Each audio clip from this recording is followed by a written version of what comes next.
मैं गुरु मच्छिंद्रनाथ का शिष्य गोरखनाथ ये घोषणा करता हूँ कि जब तक मैं यहाँ समाधि लगाकर बैठा रहूंगा तब तक इस पूरे नेपाल देश में कहीं भी वर्षा नहीं होगी।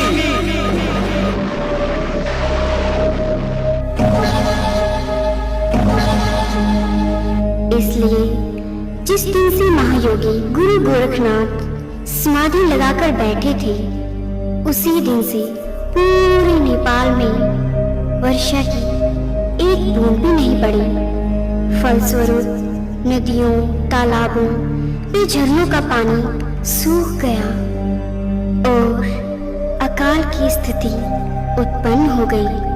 सारी जनता त्राही त्राही करने लगी। इस प्रकार भूखे प्यासे लोगों ने सरकारी अनाजों के गोदाम, भवनों व यहाँ तक कि राजा के महलों को भी लूटना आरंभ कर दिया। चारों ओर हाहाकार मची हुई थी।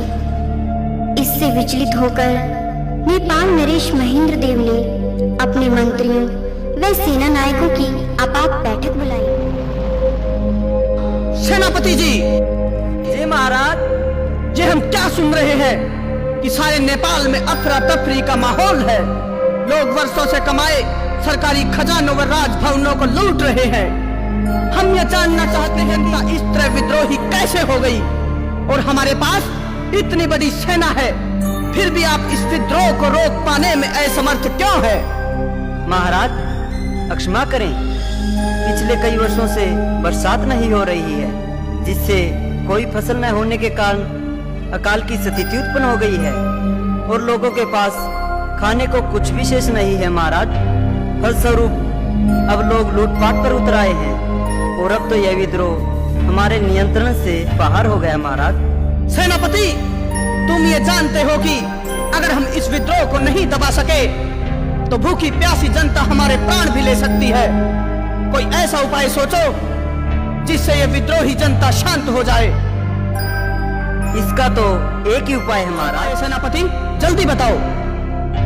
महाराज अगर किसी तरह वर्षा हो जाए तो ये अकाल की स्थिति समाप्त हो सकती है और फिर प्रजा भी अपने आप शांत हो जाएगी। महाराज वर्षा तो ठीक है, हम वर्षा के लिए महायज्ञ करेंगे जिससे खुश होकर इंद्रदेव को वर्षा करनी ही पड़ेगी।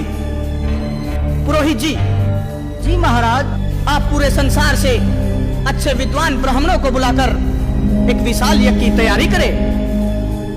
महामंत्री जी आज्ञा करें महाराज। राज पुरोहित जी को इस कार्य के लिए जितने धन की आवश्यकता हो आप राजकोष से इन्हें उपलब्ध कराइए। जो आज्ञा महाराज। क्षमा करें महाराज, कोई लाभ नहीं, क्योंकि इसके करने के बाद भी वर्षा नहीं होगी। ये आप क्या कह रहे हैं पुरोहित जी? जी हाँ महाराज, जब तक गुरु गोरखनाथ जी समाधि पर बैठे हैं तब तक पूरे नेपाल में वर्षा नहीं होगी। गोरखनाथ? ये गोरखनाथ कौन है पुरोहित जी?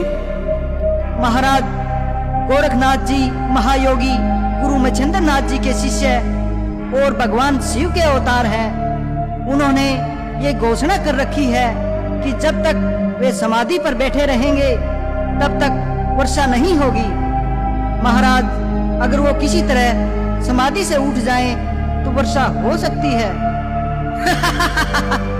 पुरोहित जी, अगर इसी कारण से वर्षा नहीं हो रही है तो गोरखनाथ का इंतजाम हम अभी कर देते हैं ताकि उस धूर्त योगी को यह पता चल जाए कि नेपाल नरेश महेंद्र क्या होता है। सेनापति आदेश करें महाराज। तुम इसी वक्त अपने चुनिंदा सैनिकों को लेकर जाओ और गोरखनाथ को बेड़ियों में जकड़कर उसी कैद खाने में डाल दो जहां बाकी साधु कैद हैं। क्षमा करें महाराज, आप इस तरह का कोई भी कदम न उठाएं। गोरखनाथ जी कोई साधारण साधु नहीं है, ये आपके लिए उचित नहीं है महाराज। राजपुरोहित जी, शायद ये आप भूल रहे हैं कि नेपाल नरेश हम हैं, आप नहीं, और हम ये अच्छी तरह जानते हैं कि हमारे लिए क्या उचित है और क्या अनुचित। बेहतर यही होगा कि आप अपनी मर्यादाओं में रहकर ही कोई बात कहें। सेनापति, हमारे आदेश की पालना हो। जी महाराज।